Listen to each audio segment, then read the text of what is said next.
Hello বন্ধুরা, আমার আদি ব্লগে সবাইকে স্বাগত।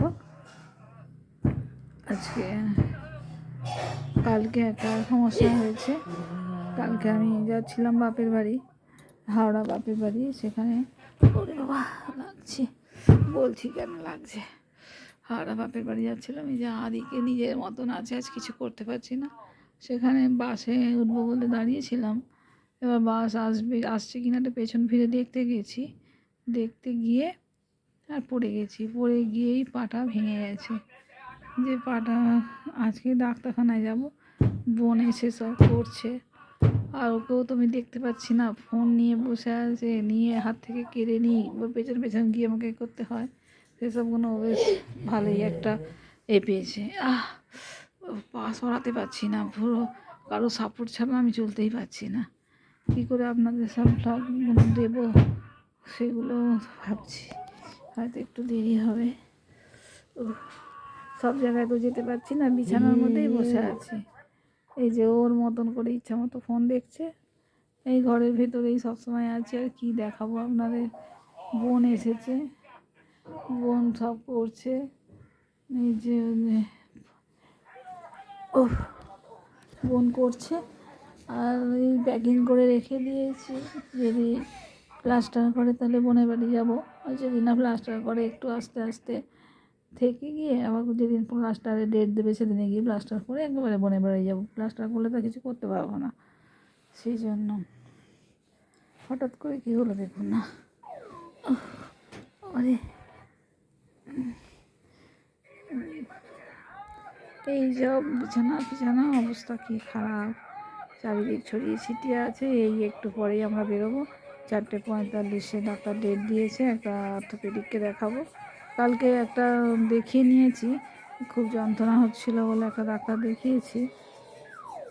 এই যে আমার বোন এই চলে যাচ্ছে, বোন এসে সব করছে। ডাক্তার কালে একটা খুব যন্ত্রণা হচ্ছিলো বলে একটা ডাক্তার দেখিয়েছি।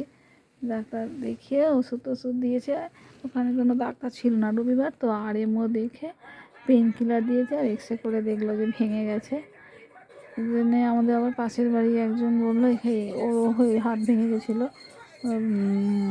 ও বললো যে এই ডাক্তারটা ভালো, লেক টাউনে, ওখানে যাচ্ছি আজকে, অ্যাপয়েন্টমেন্ট হয়েছে, যাবো আজকে। বোনও যাবে। যদি বাবু ঘুমিয়ে পড়ে তাহলে বোনকে রেখে যাব, আর ওর বাবা অফিস থেকে ফিরে আসবে, ফিরে এসে মামাকে নিয়ে যাবে। এই রকম সব একটা শিডিউল হয়ে আছে, একটা প্ল্যান করা হয়ে আছে। তারপরে যদি প্লাস্টার করে তাহলে তো আবার ট্যাক্সি ডেকে বোনের বাড়ি যেতে হবে।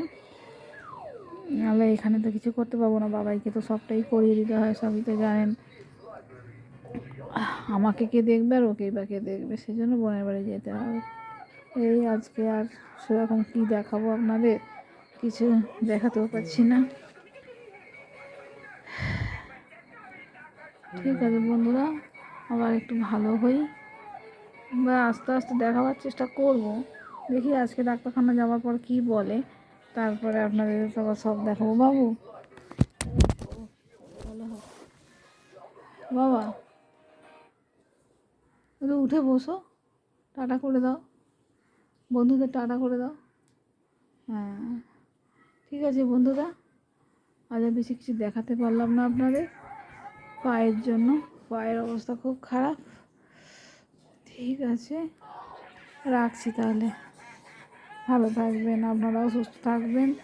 এই আমার মতন সবাই দেখবেন বাবা, সাবধানে চলাফেরা করবেন। আমি সাবধানেই যাচ্ছিলাম, কী হলো, মুখটা বেঁকিয়ে দেখতে গেছি বাসটা আসছে কিনা, তাড়াতাড়ি করছিলাম। 10টার মধ্যে, 1 ঘন্টা থেকে এই 10টার মধ্যে এক জায়গায় যাওয়ার ছিল, বাপের বাড়িতেও যাওয়ার ছিল, সেখানে একটা কাজ ছিল, আর ওই রকম হয়ে গেল, আর যেতে পারলাম না। ব্যাস, এই জন্য বলছি সাবধানে থাকবেন, সাবধানে চলাফেরা করবেন, সব সতর্ক থাকবেন। এই দেখুন আমার একটা বাবা শ্বশুরমশাই এরকম শুয়ে থাকে, আমার উপরেই সব নির্ভর, বাবাইটাও তাই। ওর বাবা কিচ্ছু করতে পারে না। এবার আমি পড়ে গেছি, খুব খারাপ লাগছে, কী করবো, ওর বাবা পা নাড়াতেই পারছি না। ঠিক আছে বন্ধুরা, রাখলাম তাহলে, ভালো থাকবেন।